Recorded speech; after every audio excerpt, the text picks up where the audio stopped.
ছাত্রীর ছদ্মবেশে আচমকাই গতকাল কল্যাণী জেএনএম মেডিকেল কলেজে পৌঁছে গেলেন পরিদর্শন করতে স্বাস্থ্য প্রতিমন্ত্রী সুমনা সরকার।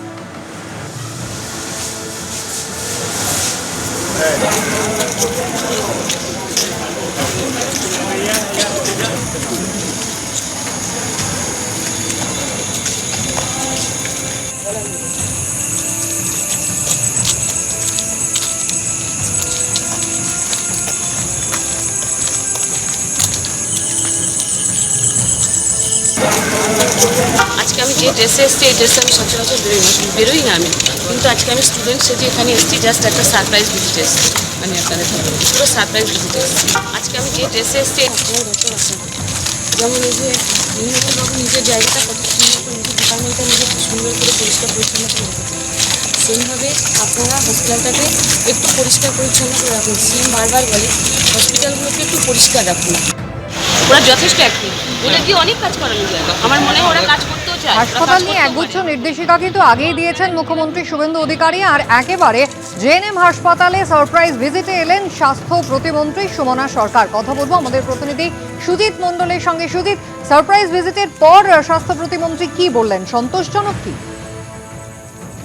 দেখো, বুধবার গভীর রাতে Kalyani college of medicine and GNM হাসপাতালে রীতিমতো ছাত্রীর ছদ্মবেশে এবং মহিলা পুলিশদের সঙ্গে নিয়ে হঠাৎ করে পরিদর্শনে আসেন রাজ্যের স্বাস্থ্য প্রতিমন্ত্রী সুমনা সরকার, এবং হাসপাতাল এবং মেডিকেল হস্টেলের বিভিন্ন জায়গা তিনি কিন্তু ঘুরে দেখে একাধিক অনিয়ম এবং পাশাপাশি পরিকাঠামোগত যে সমস্ত সমস্যা রয়েছে তার অভিযোগ করে রীতিমতো ক্ষোভ প্রকাশ করেছেন তিনি। এবং সূত্র মারফত যেটা জানা গিয়েছে, পরিদর্শনের সময় হাসপাতালের পরিচ্ছন্নতা, রোগী পরিষেবা, চিকিৎসক এবং স্বাস্থ্যকর্মীদের উপস্থিতি এবং মেডিকেলের যে ছাত্রছাত্রীদের হস্টেলের পরিবেশ তা তিনি খতিয়ে দেখেন, এবং হাসপাতালের এবং হস্টেলের বিভিন্ন জায়গায় নোংরা পরিবেশ দেখে তিনি অসন্তোষ প্রকাশ করেছেন। এবং পরিদর্শনের সময় মন্ত্রী যেটা অভিযোগ করেছেন, রাতে হাসপাতালে পর্যাপ্ত সংখ্যক যে সিনিয়র চিকিৎসক তাদের কিন্তু উপস্থিতি কম সংখ্যক দেখা গিয়েছে, এবং হস্টেলের পরিবেশ নিয়েও অসন্তোষ জানিয়ে দ্রুত প্রয়োজনীয় ব্যবস্থা নেওয়ার নির্দেশ দিয়েছেন তিনি সংশ্লিষ্ট কর্তৃপক্ষকে। এবং মন্ত্রী যেটা জানিয়েছেন যে এই যে হঠাৎ তার পরিদর্শন, যে সমস্ত ত্রুটি এবং অনিয়ম সামনে এসেছে তার বিস্তারিত রিপোর্ট তিনি ঊর্ধ্বতন কর্তৃপক্ষের কাছে জমা দেবেন। এবং তিনি এটাও জানিয়েছেন যে হাসপাতালের পরিষেবা এবং ছাত্রছাত্রীদের আবাসনের মান উন্নয়নের প্রয়োজনীয় পদক্ষেপও আগামীতে নেওয়া হবে। এবং স্বাস্থ্য প্রতিমন্ত্রীর এই যে হঠাৎ পরিদর্শন, এই ঘটনায় কিন্তু হাসপাতাল কর্তৃপক্ষের মধ্যে ব্যাপক একটা চাঞ্চল্যের সৃষ্টি হয়েছে। কুসুমিতা, একেবারে সুজিত, তুমি আমাদের সঙ্গে থাকো, আপনাদের শোনাবো স্বাস্থ্য প্রতিমন্ত্রী সুমনা সরকার তিনি এই সারপ্রাইজ ভিজিটের পর কি জানান।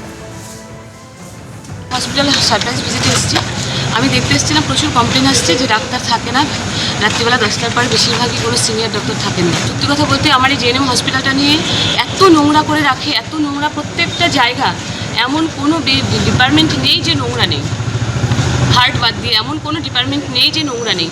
এটা আমাদের কাছে অত্যন্ত নিন্দনীয়। আমাকে এখানকার যিনি এমএলএ অনুপম বিশ্বাস তিনিও বারবার বলেছেন, দিদি জেএনএম হসপিটালটাকে দেখুন, জেএনএম হসপিটাল 500 বেডের হসপিটাল, আজকে সেই হসপিটালটার কী অবস্থা, কি দুর্দশা, দেখে খারাপ লাগছে।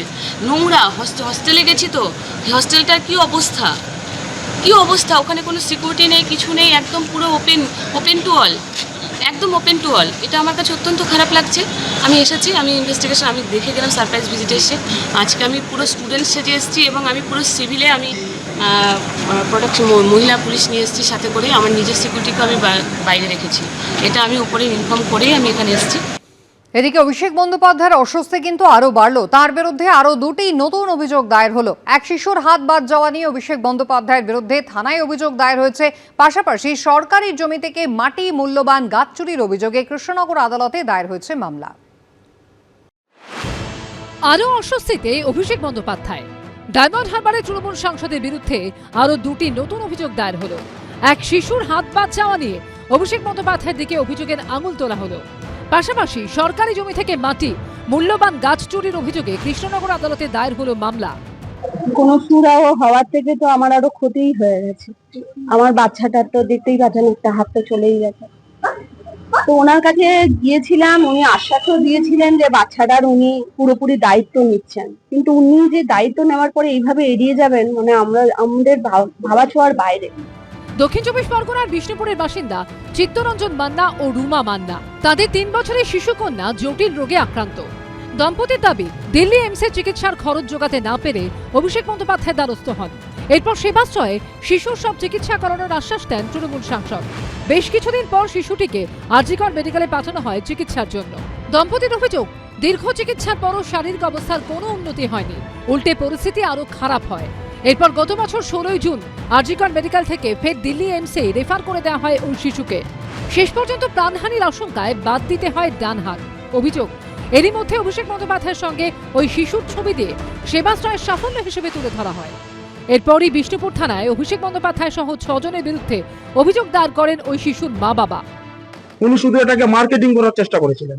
অভিষেক ব্যানার্জির কথা বলতে তার জীবনটা আমি পুরো শেষ করে দিই। এই পুরো পরিস্থিতির জন্য যাই হচ্ছে অভিষেক ব্যানার্জি, অথচ অভিষেক ব্যানার্জি একে নিয়ে মার্কেটিং করেছিল। অভিষেক ব্যানার্জি এদের সঙ্গে যে ব্লাফবাজি করেছে, এটা একটা বিচার হওয়া দরকার আছে। কালীঘাট তৃণমূলের তরফে জানানো হয়েছে এই অভিযোগ পুরোপুরি ভিত্তিহীন, আইনি সাহায্য নেওয়া হচ্ছে। অন্যদিকে নদিয়ার কৃষ্ণনগর জেলা আদালতেও অভিষেক বন্দ্যোপাধ্যায়ের বিরুদ্ধে মামলা দায়ের হয়েছে। কালীগঞ্জের পলাশী সুগার মিলের সরকারি জমি থেকে অবৈধভাবে মাটি ও মূল্যবান গাছ কেটে বিক্রি, সরকারি সম্পত্তির ক্ষতি এবং প্রাণনাশের হুমকির অভিযোগ তুলে মামলা দায়ের করেছেন এক সমাজকর্মী। তৃণমূল সরকার আসার পরে এদের নেতা নেত্রীদের মদতে এই মিলের একাধিক যন্ত্রাংশ চুরি হয়ে যায় এবং 33,000 বিঘা জমি রয়েছে এই মিল কোম্পানির আন্ডারে। সে তার জমি মাটি কেটে গাছ কেটে সমস্ত বিক্রি করে পরিবেশকে নষ্ট করার চেষ্টা করছে। এই ঘটনায় অভিষেক বন্দ্যোপাধ্যায়, তৃণমূল বিধায়ক আলিফা আহমেদ ও প্রাক্তন বিধায়ক হাসানুজ্জামান শেখ সহ 30 জনের বিরুদ্ধে মামলা দায়ের করা হয়েছে। গৌতম মণ্ডল ও প্রদ্যোৎ সরকারের রিপোর্ট, এবিপি আনন্দ। বিচারের দাবিতে মুখ্যমন্ত্রী শুভেন্দু অধিকারীর জনতার দরবারে গেলেন কামদুনি নির্যাতিতার পরিবার। আর মুখ্যমন্ত্রীর সঙ্গে দেখা করার পর নির্যাতিতার মা দাবি করলেন, এবার মেয়ের বিচার পাবো। অন্যদিকে এদিন বিগত তৃণমূল সরকারের বিরুদ্ধে সরব হলেন নির্যাতিতার পরিবারের সদস্যরা। বিচার পাবো, আমার মেয়ের বিচার পাবো। আমি তাদের বলেছি সুপ্রিম কোর্টে রাজ্য সরকারের লয়াররা এখন সহযোগিতা করবে, যাতে তারা যে আবেদন করেছেন এই আবেদনের সুবিচার। সরকার বদলের পর খুলেছে আরজিকর ফাইলস। এবার নতুন করে আশার আলো দেখছে কামদুনি। বিচারের দাবিতে বুধবার মুখ্যমন্ত্রী শুভেন্দু অধিকারীর জনতার দরবারে গেলেন কামদুনির নির্যাতিতার পরিবার। মুখ্যমন্ত্রী শুভেন্দু দার সাথে দেখা করে আমরা আশা পেয়েছি। আগের সরকার যেভাবে কেসটাকে চাপা দিয়ে রেখেছিল সুপ্রিম কোর্টে, যাতে না চলে ওঠে, আমরা সেটা করব না। আমি যে গাফিলতিগুলো সিআইডি ছিল, আমি যেটা লিখেছি 11খানা পয়েন্ট, আইন হোক ইনকাউন্টার। আমদনি নিয়ে তো আমার স্ট্যান্ড আগে থেকে বলা আছে। আমি বারুইপুরে আপনাদের বলেছি, বারাসাত কোর্ট ক্যাপিটাল পানিশমেন্ট দিয়েছিল। আগের সরকার 16টা পিপি বদল করে আসামি মামলা সুপ্রিম কোর্টে বিচারাধীন। সুপ্রিম কোর্টের আইনি লড়াইতে রাজ্য সরকারের ভূমিকা, যারা ধর্ষণ করে খুন করেছে বারাসাতের ছাত্রীকে, তাদের পক্ষে থাকবে, এটা আমি মুখ্যমন্ত্রী হিসেবে বলে দিয়ে গেলাম। সেই ধরনের অ্যাডভাইস বা ডাইরেকশন আমাদের স্ট্যান্ডিং কাউন্সিলকে অলরেডি দেওয়া হয়েছে। 2013 সালের 7ই জুন কামদুনি কাণ্ড নাড়িয়ে দিয়েছিল গোটা রাজ্যকে। গণধর্ষণের পর খুন করে পাঁচিলে ঘেরা ফাঁকা জমিতে ফেলে রাখা হয়েছিল কামদুনির বাসিন্দা এক কলেজ ছাত্রীর মৃতদেহ। ঘটনার তদন্ত ভার যায় সিআইডির হাতে। পরবর্তীকালে ব্যাংশাল আদালত 3 জনকে মৃত্যুদণ্ড ও 3 জনকে যাবজ্জীবন কারাদণ্ডের সাজা শোনায়। এরপর 2023-এর 6ই অক্টোবর কামদুনি কাণ্ডে 3 দোষী সাব্যস্তের ফাঁসির সাজা রদ করে কলকাতা হাইকোর্ট।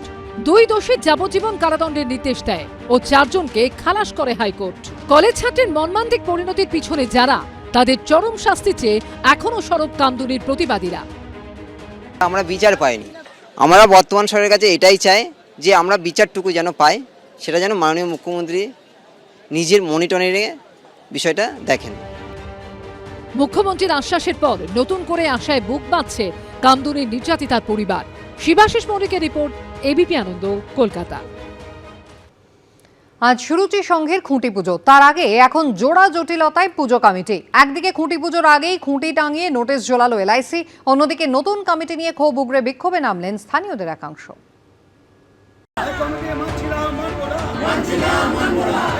বৃহস্পতিবার রথযাত্রা, এদিনই সুরুচি সংঘের খুঁটি পুজো। তার আগে এখন জোড়া জটিলতায় পুজো কমিটি।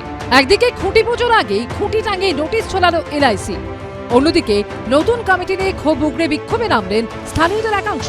বুধবার দেখা যায় মাঠের ভিতরে খুঁটি পুঁতে এলআইসির তরফে লেখা হয়েছে এই সম্পত্তি লাইফ ইন্স্যুরেন্স কর্পোরেশন অফ ইন্ডিয়ার মালিকানাধীন। অনধিকার প্রবেশকারীদের বিরুদ্ধে আইনানুগ ব্যবস্থা নেওয়া হবে। পুজো মণ্ডপের জমির চারপাশেও লাগানো হয়েছে এই নোটিশ।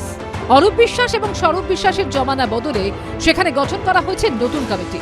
সম্পাদক করা হয়েছে স্থানীয় বাসিন্দা ও দমদম উত্তরের বিজেপি বিধায়ক সৌরভ শিকদারকে, যে পদে এতদিন ছিলেন অরূপ বিশ্বাসের ভাই স্বরূপ বিশ্বাস।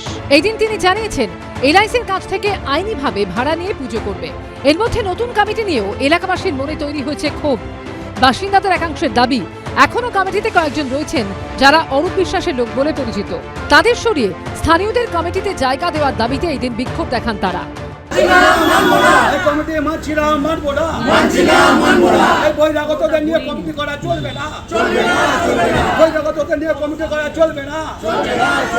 নিয়ালপুরের পুজোটা করার জন্য ওনাকে নাকি পারমিশন দেওয়া হয়েছে, সৌরভ শিকদার ওনাকে নাকি সিএম পারমিশন দিয়েছে এই মিটিংটা করার জন্য।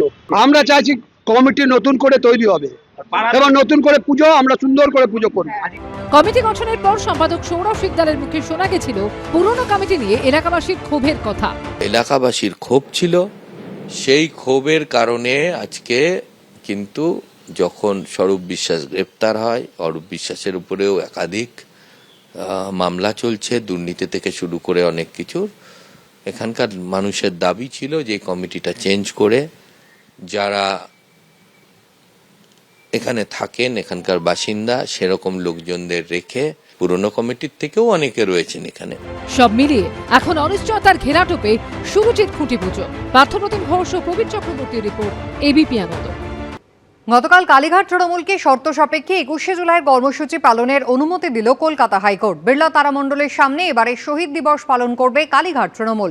সর্বাধিক 2500 কর্মী সমর্থক নিয়ে হবে কর্মসূচি। রাস্তার একদিক আটকে সভা করা যাবে, এরকম একাধিক শর্ত বেঁধে দিয়েছে কলকাতা হাইকোর্ট।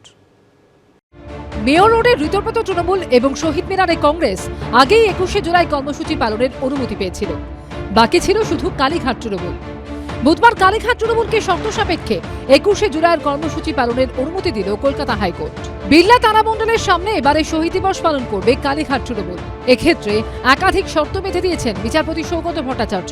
হাইকোর্ট বলেছে সর্বাধিক 2500 কর্মী সমর্থক নিয়ে কর্মসূচি পালন করতে হবে। বিড়লা তারামণ্ডলের সামনে রাস্তার একদিক আটকে সভা করা যাবে, অপর দিক দিয়ে গাড়ি চলাচল করবে। শহীদ দিবস পালনের জন্য কালীঘাট তৃণমূলকে বেলা 12টা থেকে দুপুর 3:30 পর্যন্ত সময় বেঁধে দিয়েছে আদালত। নির্ধারিত ছাড়া অন্য রাস্তায় যেন মানুষ না যায় সেটা নিশ্চিত করতে হবে কালীঘাট তৃণমূল ও পুলিশকে। এছাড়া আইন শৃঙ্খলা রক্ষায় পর্যাপ্ত পুলিশ মোতায়েনের জন্য রাজ্য সরকারকে নির্দেশও দিয়েছে আদালত। আমরা মানে সর্বভারতীয় তৃণমূল কংগ্রেসের মমতা বন্দ্যোপাধ্যায়, তারা 21শে জুলাই বিড়লা তারামণ্ডলের সামনে শহীদ দিবস পালন করতে পারবে, তার মিটিং করতে পারবে। সরকার চেয়েছিল আমাদের প্রোগ্রাম ভেস্তে দিকে। আমি বলবো আদালত তৃণমূলের বাঁচিয়ে দিয়েছে প্রেস্টিজ। বলেছে বিড়লা প্ল্যানেটোরিয়ামের চারপাশে 2500 লোক, ওরা এমনি বাদাম বেচে, বাদাম মুড়ি হলেই ওখানে অতগুলো থাকে, আর ঘোড়ার গাড়ি হ্যাকনি ক্যারেজ আছে। যাই হোক, সম্মানটা তো বাঁচলো। কালীঘাটে করুন না, কে অসুবিধা না বলেছে, কারণ কালীঘাট তৃণমূলে কতজন লোক আছে কেউ জানে না। বিচারপতি সৌগত ভট্টাচার্যের এজলাসে এই দিন মামলার শুনানি হয়। বিচারপতি কালীঘাট তৃণমূলের কাছে জানতে চান তাদের কর্মসূচিতে কত লোক হবে।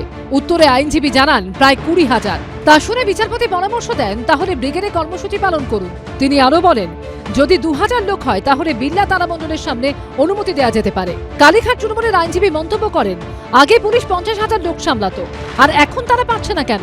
এরপরই বিচারপতি বলেন 21শে জুলাই নিয়ে আমাদের তিক্ত অভিজ্ঞতা রয়েছে। গোটা শহর অবরুদ্ধ হয়ে পড়ত, হাইকোর্টের কাজকর্ম পর্যন্ত বন্ধ হয়ে যেত, বিচারপতিরা আদালতে আসতে সমস্যায় পড়তেন। হাইকোর্ট রায় দিয়েছেন, আমি মহামান্য হাইকোর্টের ওপরে তো কোনো কথা বলতে পারবো না, তবে রায়টা সুবিধাই হলো আর কি। সংখ্যাটা যেহেতু বেঁধে দিয়েছেন, যাদের জন্য রায় তাদের জন্য সুবিধাজনক। যারা এত নাকি বিপ্লবী, এত নাকি সব লোক যাচ্ছে, আরে তারা তো আবেদন করেছে 700 থেকে 800 লোকের। ভাই উত্তম মঞ্চে করলেন না কেন? আপনাদের আবার আপনাদের সঙ্গে তো শহীদ তর্পণের কোনো সম্পর্ক নেই। এই দিন বিচারপতি নির্দেশ দিয়েছেন 20 জন স্বেচ্ছাসেবকের নাম 18 জুলাইয়ের মধ্যে পুলিশকে জানাতে হবে কালীঘাট তৃণমূলকে। সৌভিক মজুমদার, রঞ্জিত সাউ ও কৃষ্ণেন্দু অধিকারী রিপোর্ট, এবিপি আনন্দ। এবিপি আনন্দ, এগিয়ে থাকে, এগিয়ে রাখে।